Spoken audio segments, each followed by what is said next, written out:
up by just you just can't get to it, or people already got their money on it, or people are already setting up on it. It's just like the hunting.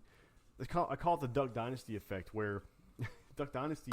It seemed like once that show got really, really super popular, waterfowl hunters started popping up out of the woodwork. So now everyone became a waterfowl hunter, and then spitting all over myself. Boom. I'm a mess.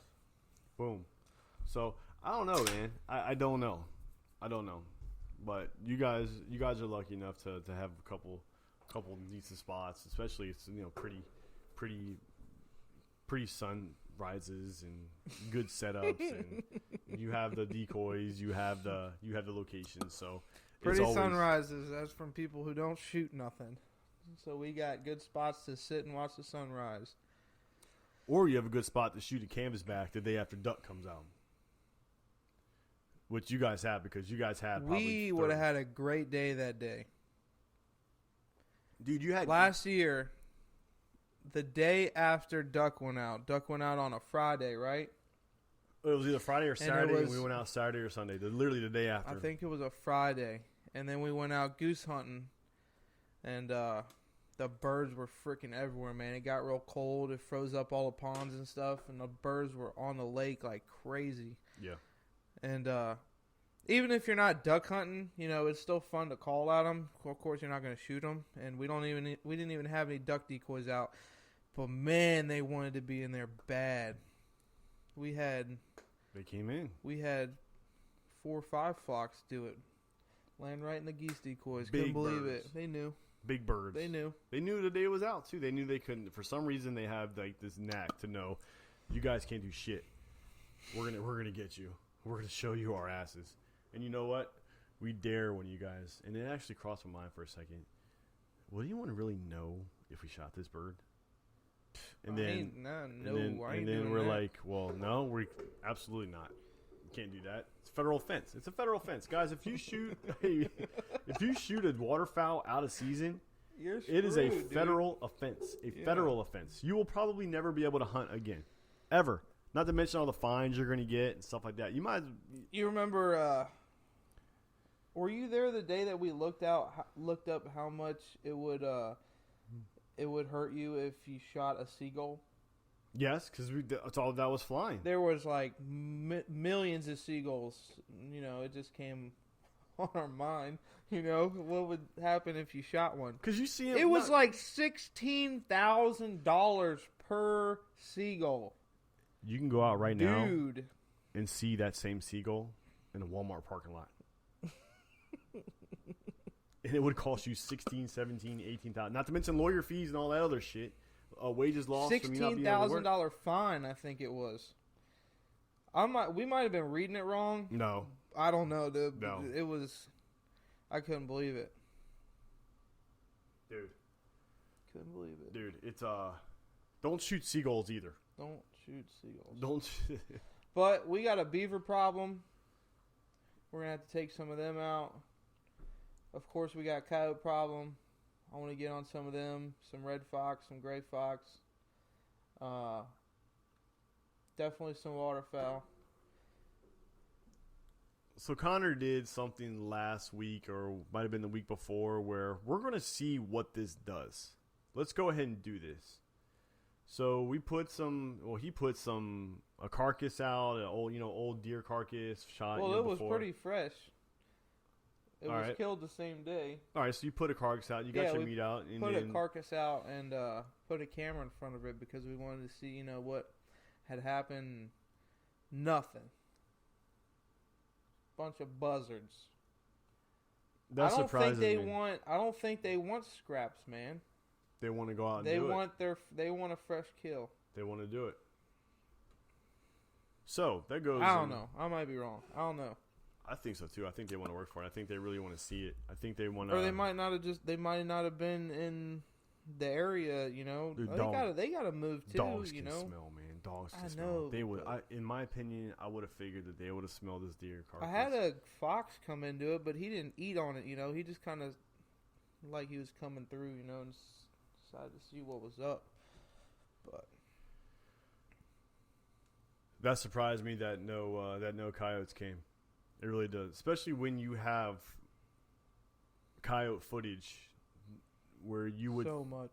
where you would think, you know what, this is an easy get for these coyotes. I thought it was too. You know, I thought we would have been having at least a couple pictures or something, but nope. Not at all. Not at all. Uh-oh. Yeah, we had to pause it. We back. Pause Instagram Live. I had a phone call. I do apologize to everyone on Instagram and guys on iTunes. Like I said, once again, we are doing a live show, so you will catch some off-topic breaks. So actually, just go ahead and look at some comments on our IG page just to see if we got anything that we want to talk about or want you guys to talk about. Connor's he's laughing about something. What we got, dude? Nothing. I guess it's not what we're talking about. I mean, It's not what we're talking about. It's not what we're talking about. No. So, Virginia hunting is we are blessed because we have multiple seasons, and you know we have a good, as a state as a whole, we have a good success rate in pretty much every facet of hunting that we have. You know, some tracks are harder than others, but I do think we're blessed, and I think the state's blessed. Virginians get it done. Virginia's really, really good. Okay, so we'll break it down. We'll go into we'll start with January 1. You got the waterfowl. You get quality and waterfowl. Deer season. You get deer season. You get quality opportunities in both seasons. And then it kind of trickle predator. I didn't even know that there was that much predator hunting in Virginia. Well, you go straight from, you know, January 1, you get 1 week left of deer season. Duck season's already in. Goose season's in. Predator's always in. Yep. I'm sure there's some small game mixed in there for a little bit. Waterfowl goes all the way to the end of February. At least goose season does. Duck season ends somewhere along January or something, the end of January. Yeah. And then, you know, you get March. In April, you're right back into shooting toms. You know, turkey hunting. And then that's in till April, May. The end of May. I mean, you can do a little fishing here and there. And then you got your early duck season, and it rolls right back into early bow season. Yeah. So we have it all. We as a state, and those of you who are interested in whatever hunting or even fishing that you want to do, there's opportunity for you. So you have to make the best of it and follow what your passion, what you want to do, hunt how you want to hunt. And we've talked about this before, and we've talked about it, and we've talked about it, and we've talked about it. I feel like the question to yourself, or that you ask others, hey guys, is this deer a shooter? And you shoot up a picture and you want others to respond to give you the confidence to shoot. In my opinion, I think you're doing it wrong. If you have to question that you want to shoot it, you have to kind of do a gut check to say, am I here for the right reason? Am I here for everybody else? Might just be there to satisfy everybody else. Right. So they're hunting for others instead of themselves. I'm there for the meat. The venison. He likes venison. Venison. So, guys, if you have the question, is this a shooter? The answer is going to be, what do you want to do? If anybody else had no say, and no one else cared, but pre-social media, if this deer's a shooter, would you be proud of it? Heck the answer is yes. Shooting it. If you want to shoot a spike, which goes shoot back a spike. to you. You need to put some meat on the table. Yeah. You need to pull the trigger. You're absolutely right. You've seen 15. You let 15 walk. I think that's enough. I think you did your part for next year. So let's sling some lead, dude. Here's why. I'm going to say 90% of the deer I let walk by, I did not shoot it because the drag was going to suck. Dude, so bad. You got to man up and get her done. Of course, there's people that shoot deer at very far locations. Not going to say anybody's name on here, beef. and have everybody else drag it out for them. It's just me. Which was me and Chris, and it was terrible. But it's hunting. You gotta go where the deer are. You gotta drag it, dude. It's part of it. Part of it. Yeah. Being alone though is a different story. Solo dolo. Being alone, I can see where that comes into play. Like, I'm not gonna shoot that deer because I gotta walk 900 yards back to the truck with him. We got to get back together. Right. And he heavy. Very, very heavy. So my mindset while letting those go is the drag is going to suck shooting this deer I really wasn't going for.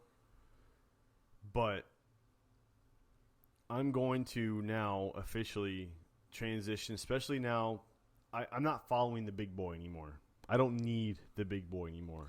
Let's see some freaking blood. That's it. Do it. So, Bring a doe. the slug gun out. Doe's done. Did you sight that in yet? You sighted it in. I know you did. Nope. What? Nope. Oh my God, dude. Nope. Oh. I haven't had the opportunity to. I haven't. So, I'm going to finish the year out probably with the bow.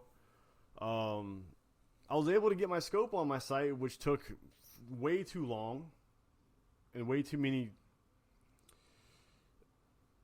alterations with the setup that I have, but I got it on. I do need to sight it in. I understand that. But the reason why I didn't sight it in is because the time that I would spend trying to sight that gun in, it was time lost in the woods. 30 minutes. You're right. But that 30 minutes, you got logistics coming in, you got leaving, pulling in, checking in to wherever you're checking in. Yeah, no, all that stuff. It could turn into an hour and a half, 2 hour show just by shooting 5 rounds. Maybe one day. You're right.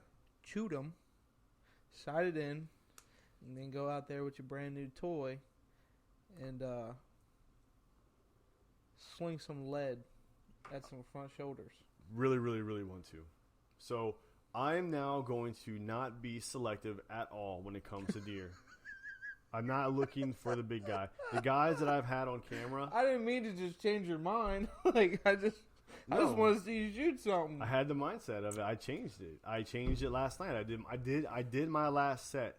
So what happened was I changed spots. I put out a camera. I have a 6, and he's a good 6. Like, he is literally he's 2 forks with brows. He was a good 6, and he actually had they were like. I'm talking about 6-pointer too, so I'm like, this isn't like boom, but for a 6, this was worth me waiting so long, or just hunting so hard. This would be kind of the icing on the cake for me. But I would let doe walk. I would let spike walk. Now I'm changing my mindset. I'm going in. If it's brown, it's down, but I still will not shoot a spike right now. Why? Because it could turn into something a year or two from now. Well, right now, I don't know if I'd shoot a doe. With it being a secondary rut. Well, there's a mindset transition too. What do you do? It's all got to be decided right then and there. I just want to see you get something. I have stood up. So you can make some. For every deer that I've had the opportunity, for every deer that came by and offered me a shot, I stood up and was prepared to take the shot. I decided at that time that there are bigger deer, there are antlers in the area that I have on camera, so I decided not to. So, but they never showed up. So what am I doing? Okay, I'm gonna let this deer walk. Cool, check it off. Look, I let this many deer walk. So it became like I don't know. I hold my yearly record of letting deer go. I'm not gonna say I'm proud of it, but I want dude to show up. So you know what? Yep. Now that mindset's over, and even if it is a second rut for me, not for you guys, you can do whatever you want, but for me, I'm going to shoot a doe or whatever shows up, as long as it's not a spike. We have people laughing. Who's laughing? I don't know. People talking in there. Talking, it's a bunch of. It's funny. A bunch of it's people. funny. Yeah, man. So yeah, with the second rut and all, I'm shooting it. If it's brown, it's down. If it's a spike, I'll